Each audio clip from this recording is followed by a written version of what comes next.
Ouais, bonjour. Oui, bonjour. Et ça Mike Lokamba.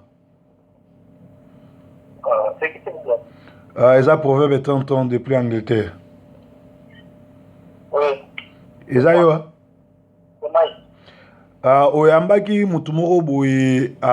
ute pa Patrick oyo azomi benga le tout puissant yoko to corriger azo comprendre te.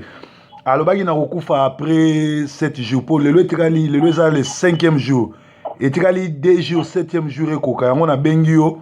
pour bosala na ye vendredi a confirmer ponga na kokufa te. A confirmer pourquoi na kufite quoi.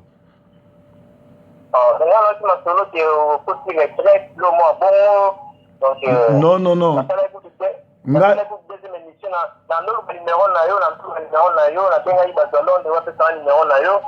Donc voilà,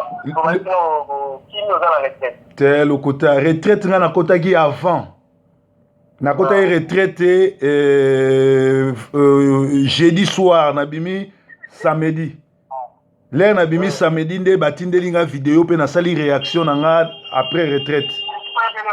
Pour na kota retraite chaque mois na zaka na retraite à ba prière. Donc na kimagelo mokote nde yango siko na bengi pour na rappelo que alobaki so na tangi so kombo na ye après 7 jours na rokufa. Donc lelo déjà to tikali na 2 jours. Yango na rappelo lelo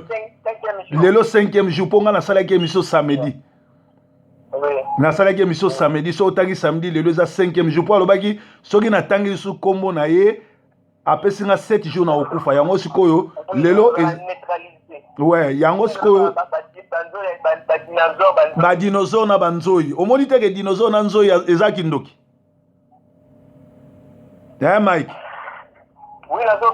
la donc sikoyo o rappeler ye pour nga naza na niveau na été na ko benga été parce que kindoki alinga na yebika ke nazo zela pour na délivrer na kindoki o balia bango na Patrice soko tali même forme ne face ne omona que c'est un sorcier et puis ye moko andimi yango ke azali na esprit ya ba nzoi na ba dinosaure. Bon Kabila tozoluka Kabila kufa tozoluka ba mende ba Robert ba kufa pona nini ye muto aza na Congo abokeli ba Kabila te. Voilà. Il fallait tout naïe.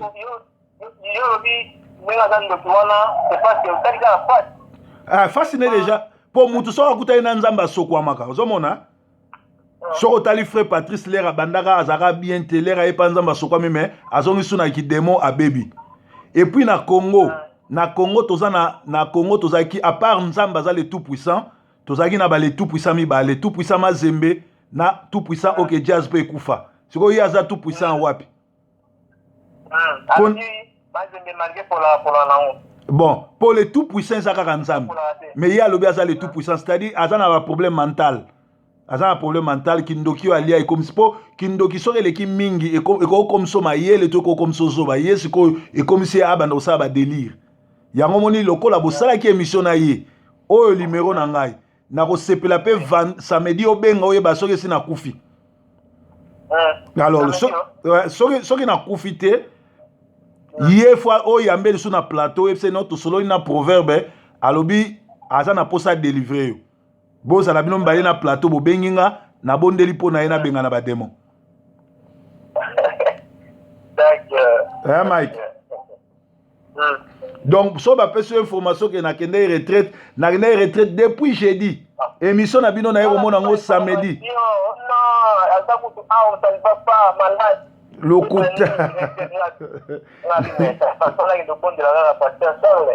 Lokuta aussi. Donc aza mutaliboma et puis abandi asali erreur parce que tant déjà alobi a outé pas Patrice azwa délivrance place pour Patrice andoki. Patrice muta travailler biloko awera nyo c'est un sorcier. Siko yé azwa délivrance esrani. Ah bon? Ouais. Et bon yo mona ate que Patrice aza pasteur, moi ça wera aza pasteur, bon wera siko abongo mate polani. Soki Patrice aza vraiment pasteur à solo, ndé basambela na moi ça pour moi ça wera pe biloko a travailler biloko papa na bango Sacramento. Biloko soko otuni bana Jamaïque ba wesa mi Sacramento aki grand chor. Yango soko tali lo ba panchor nyoso tu ya kala ba komba pasteur. Po ba loka bato ba sa biloko mais wera soka bongwami akozala un bon pasteur po wera azala motema malamu eloko ka ezokanga ye Patrice azolinga te ya bongwami. Ah bon? Bien sûr. Ah, et bien faut ressemble à makasi to ne bozomona ngo na molino faut ressemble à makasi. Mais salut est individuel ngana ko ko sambela po yo bongwami mais so yo tieno mutu makasi donc na yo kango na makasi te. Donc yo zongela loba proverbe 30 a contacté nga azo zela pour loba ki 7 jours a okufa en tout cas soka kufite fo ale ka expliquer yo pour la ni na kufite po ni banzo ina ina ba dinosaure ba attaquer ngate. Oui na bona te prendre yo mais il m'a déjà benga kingai. Donc to sala déjà le mot déjà après 2 jours wa to sala le moko. Là le dit que non, to sala déjà le dit que on est déjà tout ça là il a les quotités à l'objet déjà à Bolinga to kufa à Bolinga te que congolais kufa et fallait pas donc le loi congolais fallait pas donc à retirer déjà le Kouana malgré aux en retraite nous le là alors que c'est pas exemple alors tu l'as dit alors que le Bolinga c'est pas exemple tout naïe hein à côté de la chambre naïe ya l'esprit amonio administre bu amonio wana ndenga lobi oui donc alande ba to congolais donc na moni ki alinga yeba na sima na nga ndenge na bengi omoni ndenge azawana aza muyanzi nga nazali bamputu me babenga biso pe bayanzi a contacter muyanzi moko ya bandundu awa na Manchester ya komona ngai na boma ete na salele émission te na gangeli kutu muyanzi wana mo ete na bisie ezala mbala no asuka oyepa na nga ya koloba zande konanga soki yo ozaki ndeko na nga me na mona ko église ozaka na Manchester na tika omona église nga nazo te ya te donc makamwa nzambe bondeko ezaka te ce frère aza sorcier il faut na kene tina suka te ya koyambola te ya kosenga pardon donc tuna ye ya lobi akotaki na maison mais ndenge ni azo contacter bato bandundu ba ya komona nga ba kalmenga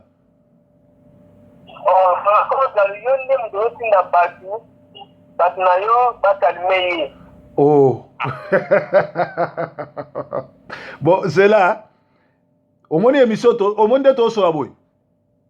na régissant parce qu'on a obenga mutu oyo ya benga kina na ebiseza lambala soka contacter nga na compte ne yo rolandango na émission ndenge obima po numéro ngo na bomba on a ebite soza na mo asuka vanga na benga mutu wana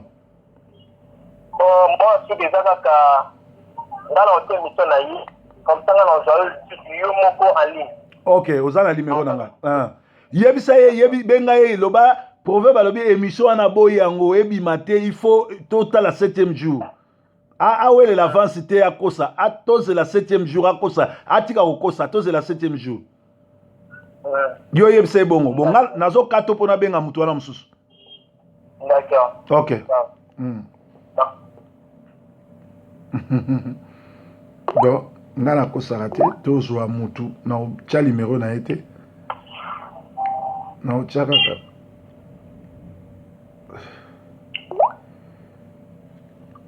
Mike allô na bosani kokata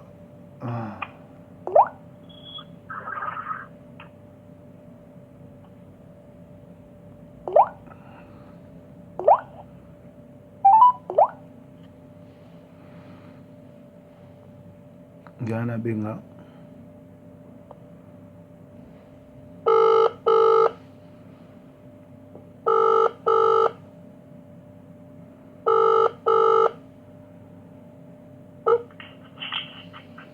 alors bonjour.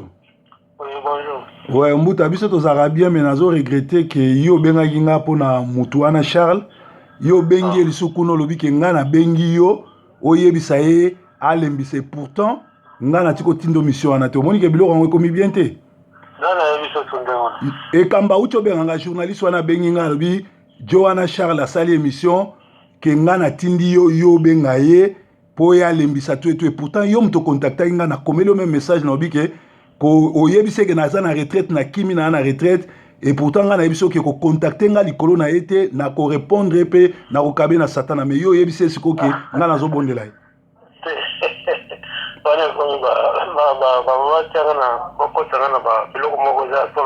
Yo les recontacter nganga na epsa yoni. Ngale na contacter na yesi bocha de kimia. Te ngana pesa yo réponse ni. Na yesa ki pesi wana kuna nani ya Charles na yesa ngabite botika bloko wana po boza bandeko moto zo swana na ye azandeko na yo. Mais to swani na ye même pas to yebani te to swani te ngana monike l'air na zolo ba makam na lubana kama Manchester ba passer ba banduki to swana bango.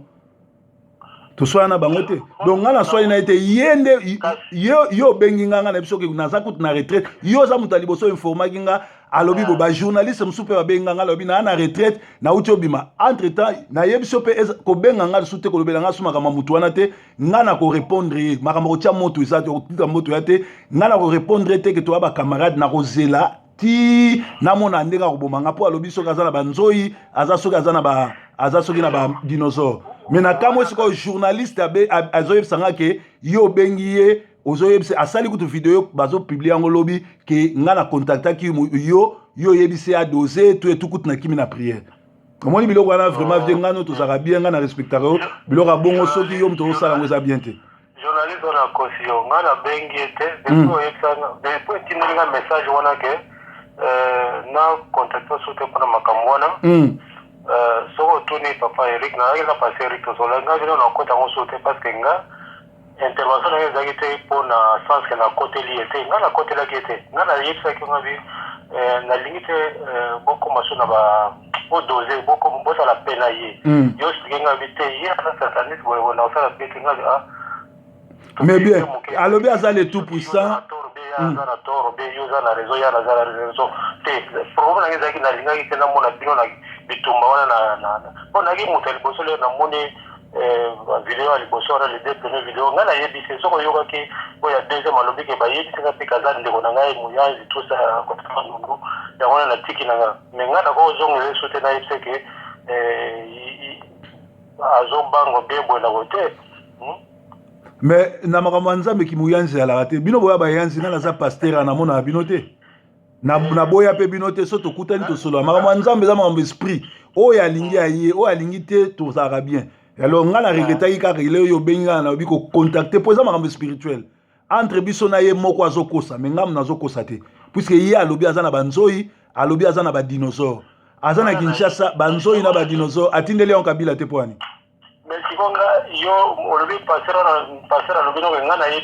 pasteur te nani journaliste ayebisi nga ke yo obengi ye oyebisi ekutike nga na retraite et pourtant l'air yo obengi nga nazo que naza déjà na Londres na retraite depuis jeudi nga na kota à retraite tout le temps na kota à retraite chaque mois na kota à retraite pour na babitumbo na kota à retraite pour na été que na journaliste wana alors sali erreur ya mutu ayebisi parce que ngai na yebi kutu teke yo esengo za na Londres uta ko sala émission ouais na mutu na ko tidia retraite zaki te makambo ya retraite wana yende papa Charles wana mutaza ke bayebisi na ba passer mususu soki wapi soki ya Belgique yo côté retraite nabi na yebi na ngate soki wa côté retraite mais ba makambo wana na kota ngozo te na lingaki bino na yebo sala pe botika kuswala ningona ngana za mutu ya molimo te na yebi te c'est que vous voyez nzamba zo sabino na yebi te qui de vous za nanani ngana au considérer bino net ba moi ngai je vous considère comme frère na ngai Didier Somo nani ba Songo je connais ma famille Songo ma grande sœur yaki na fête ya petit wana za ami ya moko ya ba Songo ya mwasi na ile soka na France ki wapi soki atangela nga ba commune na bosani na ile soka za ba famille na ba Jorine Songo tout ça Georgette oui moi ça vient bien ouais camarade de grand sœur donc moi je me considère bandeko papa Charles wana je l'ai connu dans la téléphone na internet et puis j'étais contacté yo muto yebisanga masolo na yenga na kipaki te na lobi bo na koyoka likambo na ye na kotala ngo mais après na yebiso ke vie batu nyonso yo tindela nga ba bato mabe na yebisaki yo ngabi pona nyo pona ka kota mabe leri yo bengi nga na lobi lokola ya sali video ba journaliste msupe ba bengi nga en tout cas lokola se permettre likambo wana nga na disitara na nga na batu sute na kokabaika na satana na kangie mabondeli c'est tout kenake lokima ye tout et tout Mike le journaliste basalaki na émission to soane kala minute na obenga ye kuna ye ngana uta o yetse te yo kota retraite batu ba yetse ke ya lo baki na ke ayoki ke kota retraite nazaki na retraite depuis jeudi depuis jeudi tuna pasteur Eric awebso nazaki na retraite nazonga ki a dimanche soir ozomona même dimanche na kilte nazalaki te donc na kilte lelo nazalaki te nazonga dimanche soir nakende depuis jeudi nazaki na retraite mais yesu ko fo yebise ke makambo kolongola likambo wana eza te natangaki kombo na ye bato tu bazozela 7e jour nakufa akosa te o boye na boye akosa te tozozela ye lelo ezali 5e jour etikali 2 jours donc tozozela ye yebisa ye ndenge mokili ezozela ye alongola bavideo na ye wana ke o alimbisi mpo nga na muyanzi nga ne toya bandeko te nga makambo nzambe kimuyanzi eza te na makambo nzambe kibandundu eza te ye aza ndoki aza le tout puissant aza na badinosaure na banzoi mamvumvu oli atindela kabila na baruberwa alinga atinda ngo epana atinde ye epana ye na mongali matutana ngana bona obenga na tuna journaliste ngana yetsake te yo côté retraite yene muda pesa nga ke ba soki ba passer à Belgique soki ba na ba yetse ke yo côté retraite ou bien va ta Londres na habiter na wana na habiter j'étais avec papa Eric dernièrement na yetse ngabi na kota subilo kona te po intention na ngazaki te ya mabe ou bien contre yo BGT ngai kutu ndeki mezala mais comme bino omone ke kina ko kota te ona kuna boye na boye bani wana za mutanda na yebite ya wana tiki ngana obunda bitu mais ebongo po na yo mutu azana banzoi na ba dinosaure azana ngana azana nzoi ngana azana ba ange ya lobi clair ke azana banzoi na ba dinosaure donc po na yo eza suffisante po yeba gaza mutamisa mabe oso utanga na Bible mosali na nzamba azotambola na banzoi na ba dinosaure dinosaure représente les serpents anciens c'est les diables c'est les 666 et puis alobi aza le tout puissant yo bando botama banda tozo kola le tout puissant za nani eza nzambe bien ye Charles azana kindoki aliaki pa Patrice elongine zo la savama ga na misama mabe wana en tout cas ngana oyeba ojete yone mutu moni ndenge bomona te mais lera yebisoke azana banzoi na ba dinosaure yo za intellectuel mutu azana banzoi na ba dinosaure laksini yebisinga te alobi on internet mutu yo to amoni kasi yango na lobi leri ya lobi ke azana banzoi na ba internet donc pona yo eza suffisant te ndenge expliquer wana ngana ko jete ndenge expliquer ke za ba armée soki ya yeba nzambe bino bosola na nzambe bino boyeba ngana yebi ndenge likamute armée ya nzambe za na banzoi na ya balion na banyoso tout ça ngana bengaki kaka nabengaki kindokine italie moko mais ngana yebi na wate mais j'ai tout dit na yebisaki nanze papa Eric na okota su biloko na te mais na kobengika mpona yebise po baya koloba te makambo na lobi te bango balobi yango na yebisaki nga bivie nga na yebisaki makambo peti oyo bilela alinga ya otyela nga poisson benga bilele te toza awa alinga ya otyela nga poisson na ndako na nga aza moto akamere et puis c'est un sorcier oyebisanga te bilela alinga ya otyela poisson yo yebisanga bilela mangaki bino respect na makambo matanga kala te nasangisaki na nyonso pase Eric ayebi tovanda na pase Eric moto akobenga nga na Canada ayebisanga kamere akotaka na ndako na yo nga abi kamere na albi me peti wana oyo ya village wana bilela yaka na ndako no aza moto akamere bauti okutana na kamere na France apese ba poison a atteindre yo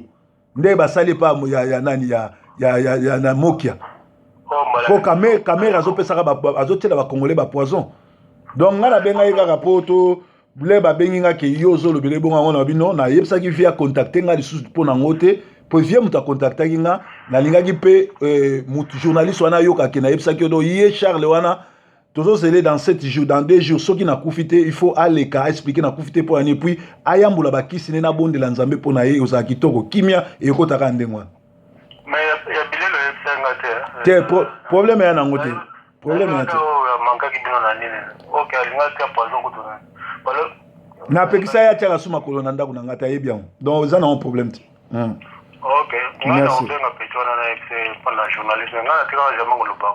abosana te bamokili ezozela ye etikali 2 jours donc 2 jours ase manifester donc aexplike bato mpo nini akufi te bon bomoni nga na preuve par neuf journaliste à lobby contact neye yoboyoki yemta contactaki nga pe nebsaki a contacté nga soute pour na mutuana donc tous là dans 2 jours a expliqué bino pourquoi na kufate pe a expliqué bino banzo yaza nango na ba dinosaure où ils ont représenté 666 azotinda kabila te ponani donc merci Proverbe 30-30